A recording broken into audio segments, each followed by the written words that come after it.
Hey, it's Andy, and it's your Monday research URLs for the week of 5/24.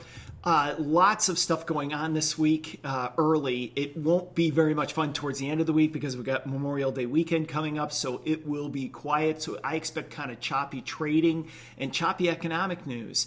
But here's some of the research URLs I was looking at this morning. To start off with, it's hard not to look at the first one where Belarus forced down a passenger plane, telling them that they were had a bomb on board to arrest a blogger once they landed in Minsk.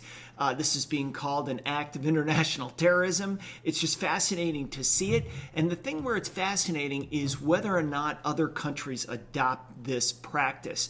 One would think of Russia or some other countries maybe starting to do that. China could do something like that. I don't know, but this has the ability to create some momentum on additional occurrences of this activity. So we want to keep that in mind. It's kind of crazy thing that happened over the weekend.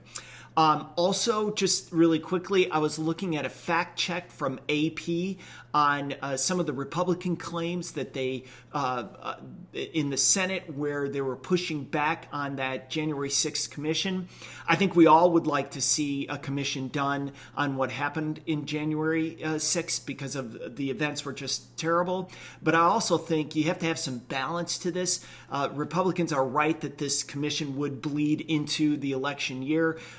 AP says that's not true, that it's supposedly the commission would wrap up all their findings by January 1st. And I think that's just ridiculous. I mean, just to get the credentials and clearances for people, it would take about 3 months. So just keep that in mind. So that would eat up obviously half of the time that they would use before they would even hold hearings. And when was the last time that Congress did anything on time? So just keep that in perspective.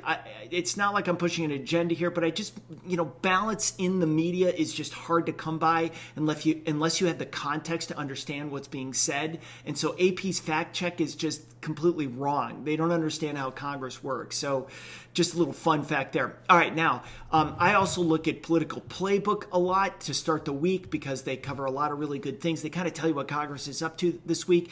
And it slipped my mind, but they've got this frontier legislation. This is a 1,400-page bipartisan legislation about putting money into research in the United States. Obviously, it's about, I think they have something like $110 billion allocated for research in tech, obviously, for the United States.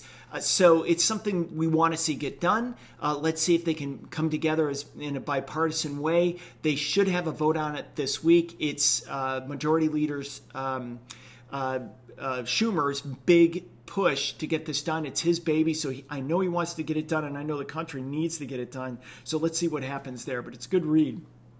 Also, one of the big reads over the weekend, of course, was the Wall Street Journal coming out with their exclusive that they got a hold of U.S. intelligence reports saying that there were 3 Wuhan Lab workers who came down with flu-like symptoms or symptoms similar to COVID in November of 2019. And while it doesn't verify that the lab theory of the outbreak is certified here, it's certainly not, but it would have been really helpful for China to have come forward with all of the information about that lab, some of the files, some of the data, given access to the researchers there, that would have been helpful. But that's not the case. So we're going to have this theory continue to develop some momentum going forward. We'll see where it goes from here. It'll put additional pressure on China to be more forthcoming on what they're doing in these type of labs. So that's kind of interesting. I also, from a longer term perspective, took a look at an article in the New York Times talking about demographics and the decline in the birth rate. And we're, obviously, the birth rate of 1 per couple is really important, but now we're starting to fall below that. We're not getting marriage formation or formations of families, I should say. That's a real problem. In the United States, we've seen that decline already happen, but in places like Japan and South Korea, it's becoming really acute. So what the New York Times does is they kind of look this into the future, what that would look like for the economy. And basically, it's really worth a read to really get that view of long-term trends and that will impact society and, of course, investing. And I think what's interesting here, that the structure that you see set up is that there's going to be real tension between the younger population and the older population, because the older population will be drawing more on social services, things like healthcare.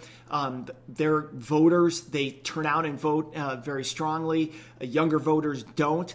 And so we get that base of the pyramid starting to shrink of the workers that support the people more at the upper end of ages. So that's going to be an interesting dynamic going forward to keep an eye on that. All right, just to wrap this up, it's going to be a choppy week from an economic standpoint. We're really looking towards what the Fed is doing in June. If they come out and say anything interesting about when they're going to start to taper, that's probably the biggest thing going forward. And then, of course, all the choppiness to the markets. The last couple of weeks, we've seen markets sell off early in the week and then rally back towards the end. So that gives you that sideways trading that kind of screws things up. Certainly, we'll keep an eye on what's going on in Bitcoin. That's always fun to watch because of the volatility that goes on there. All right, that's it for me, Andy Bush. You can get all my research at andrewbush.com, and you can follow me on Twitter at ABUSCH. Thanks for watching.